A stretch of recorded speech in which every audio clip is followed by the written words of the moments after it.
కేటీఆర్ గారు, మాజీ శాసనసభ్యులు గౌరవనీయులు శశిధర్ రెడ్డి గారు, మాజీ శాసన మండలి సభ్యులు గౌరవనీయులు సుభాష్ రెడ్డి గారు, గౌరవనీయులు కంటారెడ్డి తిరుపతి రెడ్డి గారు, జయపతన్న గారు, మల్లికార్జున్ గౌడ్ గారు, మరి జనార్దన్ రెడ్డి గారు, సోములు గారు, మన గౌరవనీయులు రావుల చంద్రశేఖర్ రెడ్డి గారు, అదేవిధంగా మా జితేందర్ గౌడ్ మాజీ రామాయణపేట మున్సిపల్ చైర్మన్ గారు, అంజాగౌడ్ గారు, సుధాకర్ రెడ్డి గారు, విష్ణువర్ధన్ రెడ్డి గారు, రాజు గారు, ఆంజనేయులు గారు, మరి ఈరోజు పార్టీలో చేరుతున్నటువంటి జీవన్ అడ్వకేట్ కానీ, గంగా నరేందర్ కానీ, రంగారావు గారు కానీ, మాయాసీన్ కానీ, విజయలక్ష్మి కానీ, ఇంకా చాలామంది ఉన్నట్టున్నారు.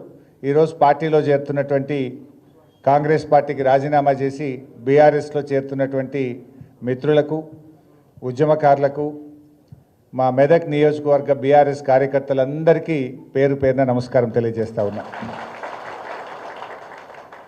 చాలా సంతోషం. మీరందరూ కూడా చాలామంది ఇందులో ఉద్యమకారులే ఉన్నారు. 2001లో గులాబీ జెండా బట్టి పార్టీ ఆవిర్భావం నుంచి కూడా అనేక ఉద్యమాల్లో పాల్గొన్నటువంటి వారు. మన శంకరంపేట అమరవీరుల స్తూపాన్ని నిర్మాణంలో మీ చెమట చుక్కలు ఉన్నాయి. దాన్ని కేసీఆర్ గారి చేతుల మీదుగా ఆ రోజు మనం ప్రారంభం చేసుకున్నాం. ముఖ్యంగా మీరు రావడం ఎంత సంతోషంగా ఉందో, మన పార్టీలో ఉన్నటువంటి నాయకులు మిమ్మల్ని గౌరవంగా ఆహ్వానించి స్వయంగా వాళ్ళే దగ్గరుండి మిమ్మల్ని తీసుకురావడం నాకు ఇంకా సంతోషంగా ఉంది. ముఖ్యంగా మా రాజు కానీ మీ అందరినీ కూడా నేను మనస్ఫూర్తిగా అభినందిస్తూ ఉన్నా. ఎందుకంటే జనరల్గా ఎవరైనా వస్తామంటే మాకేమైనా ఇబ్బంది అయిద్దేమో అని ఆలోచించే కాలం లేదన్నా, పార్టీ కోసం వాళ్ళని తీసుకుందాం, మేమే దగ్గరుండి తీసుకొని వస్తామని సాదరంగా ఆహ్వానించి వాళ్ళని స్వయంగా తీసుకొచ్చినందుకు మిమ్మల్ని కూడా నేను మనస్ఫూర్తిగా అభినందిస్తూ ఉన్నాను. మిత్రులారా, మెదక్ అంటే కేసీఆర్ గారికి చాలా ఇష్టం. మీకు తెలుసు ఏం జరిగిందో, అసలు మెదక్ రూపురేఖలు ఎలా మారినాయో మీ బీఆర్ఎస్ హయాంలో మీకు తెలుసు. ఎన్నో రోజుల కళ మెదక్ జిల్లా, మెదక్ కిల్లా ఒక జిల్లా కావాలనే కళ ఉండేది చాలా రోజుల నుంచి. ఆ కళను నిజం చేసింది మన కేసీఆర్, మన బీఆర్ఎస్ పార్టీ. ఇందిరాగాంధీ అప్పటి నుంచి ఉండే మెదక్ జిల్లా కావాలి, పేరుకు మెదకు సంసారం అంతా సంగారెడ్డి, కానీ ఆ జిల్లాను మెదక్కిచ్చింది మన కేసీఆర్. ఇలా ఎంత అద్భుతంగా మెదక్లో మీ 4 లైన్ రోడ్లు కానీ, ఆ డివైడర్ కానీ, ఆ ఫుట్పాత్ కానీ, అసలు మెదక్ రూపురేఖలు ఎంత అద్భుతంగా మారినాయి. ఒకప్పుడు సిద్దిపేట అంటే పందులు, మెదక్ అంటే గాడిదలు అనే నానుడు ఉండేది మన జిల్లాలో. కానీ ఇలా సిద్దిపేటలో పందులు మాయమైపోయినాయి, మెదక్లో గాడిదలు తక్కువైపోయి అద్భుతమైన రోడ్లు తయారైపోయినాయి. ఎట్లా మారిందో మీకు తెలుసు మెదక్. ఆ రకంగా ఇలా మెదక్లో రామాయణపేట రెవెన్యూ డివిజన్ కావాలనే కోరుకుంటే ఇలా రామాయణపేట రెవెన్యూ డివిజన్ ఇచ్చిండ్రు మన కేసీఆర్. రామాయణపేటకు డిగ్రీ కాలేజ్ ఇచ్చిండ్రు కేసీఆర్.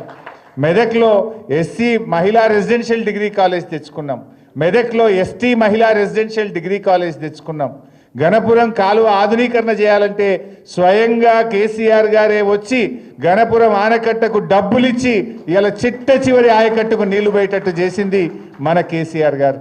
ఇట్లా చెప్పుకుంటూ పోతే ఎంతో అద్భుతమైన కార్యక్రమాలు జరిగినాయి. కానీ ఏదైనా నిజం నిలకడ మీద తెలుస్తుంది అన్నట్టు ఇప్పుడిప్పుడే ప్రజలకు అర్థమైంది. 20 నెలల కాంగ్రెస్ పాలనలో ఏం జరిగింది తమ్మి? కేసీఆర్ గారు ఇచ్చిన ట్రాక్టర్లలో డీజిల్ పోయాక అవి చెట్టు కింద పెట్టారు. ఇలా వారంకు 10 రోజులకు కూడా ఊర్లలో ట్రాక్టర్ నడుస్తుందా? బంద్ అయిపోయినాయి చాలా ఊర్లలో. చెత్త సేకరణ బంద్ అయింది. ఏ ఊర్లన్నా పోయి చూడండి, 150 బుగ్గలుంటే 60 కాలిపోయినాయి, సగం కాలిపోయినాయి. బుగ్గలేసేటోడు దిక్కులేడు, బుగ్గలేసే పరిస్థితి లేదు, పైప్ బలిగితే అతికేటోడు లేడు, ట్రాక్టర్లో డీజిల్ పోసి చెత్తేరే పరిస్థితి కూడా లేనటువంటి పరిస్థితి ఏర్పడ్డది.